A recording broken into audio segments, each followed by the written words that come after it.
Assalamualaikum warahmatullahi wabarakatuh. Perkenalkan nama saya Dani Prasetya Ditama dengan nomor induk mahasiswa O01200042 dari kelas teori A. Baik, di sini saya akan memberikan sebuah informasi atau sebuah cara tutorial untuk mencari uji independen sampel t-test dengan SPSS. Nah, bahwa kita ketahui terlebih dahulu, konsep dasar uji independen sampel t-test ini merupakan uji independen yang digunakan untuk mengetahui apakah terdapat perbedaan rata-rata dua sampel yang tidak berpasangan. Dan kemudian syarat uji statistik parametrik ini normal dan homogen.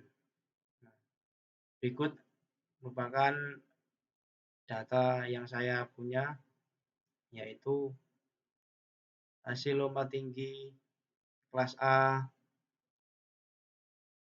yang jumlahnya 20 dan kemudian kelas B-nya juga 20 ya.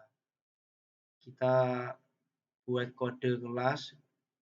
Yang pertama itu kode kelas A itu 1 sampai 20 ya. 1 sampai jumlah datanya yaitu 20.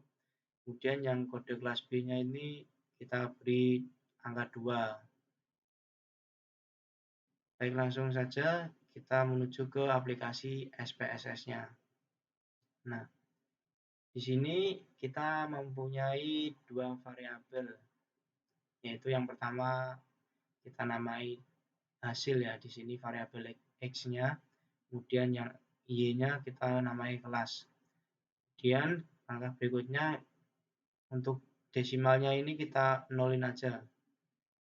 Kemudian yang label ini kita namain yang hasil variabel X-nya ini hasil lompat tinggi. Di sini hasil LT. LT itu lompat tinggi. Kemudian yang variabel Y-nya itu kita beri nama pada label ini kelas. Kemudian untuk values-nya itu yang diisi yang variabel Y-nya ini. Ya, untuk mengkategorikan kelasnya tadi. Nah, di sini sudah saya masukkan bahwasannya kode kelas A itu 1 dan kelas B itu 2.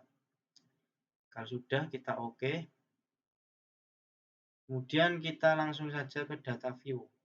Nah, di sini sudah saya masukkan semua data yang saya punya di Excel tadi. Yang hasilnya dari kelas A itu ini. Yang saya beri kode kelas 1 tadi. Kemudian untuk yang kelas berikutnya yaitu kelas B, saya beri kode 2 itu 21 sampai 40 ini ya, teman-teman.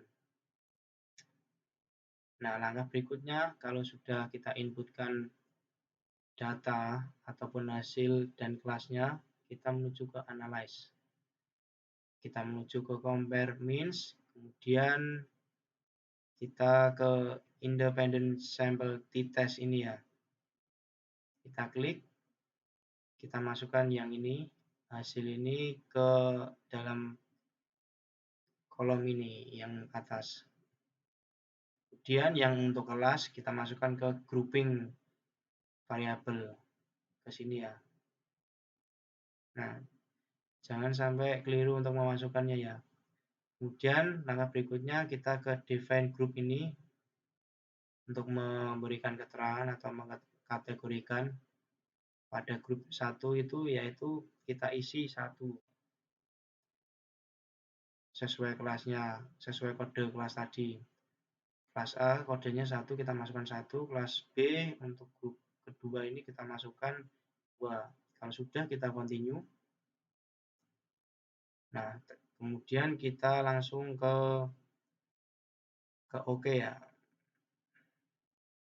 Nah, berikutnya nanti akan muncul output seperti ini. Kemudian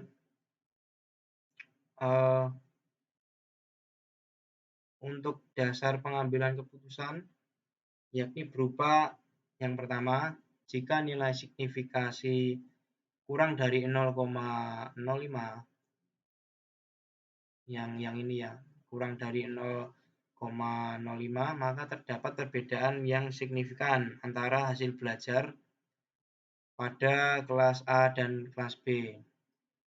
Kemudian sebaliknya, jika nilai signifikasinya lebih dari 0,05, maka tidak terdapat perbedaan yang signifikan antara hasil belajar pada kelas A dan kelas B. Nah, langsung saja kita beri kesimpulan. Di sini sudah muncul outputnya ya. Sudah muncul hasilnya juga. Bahwasanya di sini muncul hasilnya 0,985. Jadi kesimpulannya ini merupakan lebih dari. Jadi 0,985 ini lebih dari 0,05.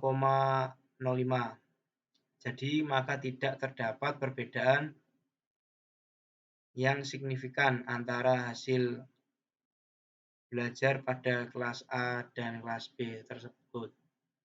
Jadi untuk kesimpulannya tidak ada perbedaannya, tidak terdapat perbedaan yang signifikan antara hasil belajar pada kelas A dan kelas B karena lebih dari 0,05.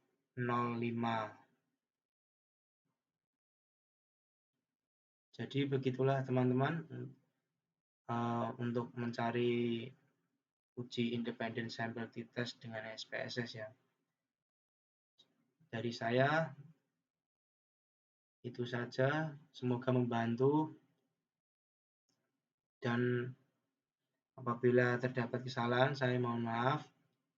Akhir dari saya, wassalamualaikum warahmatullahi wabarakatuh. Terima kasih.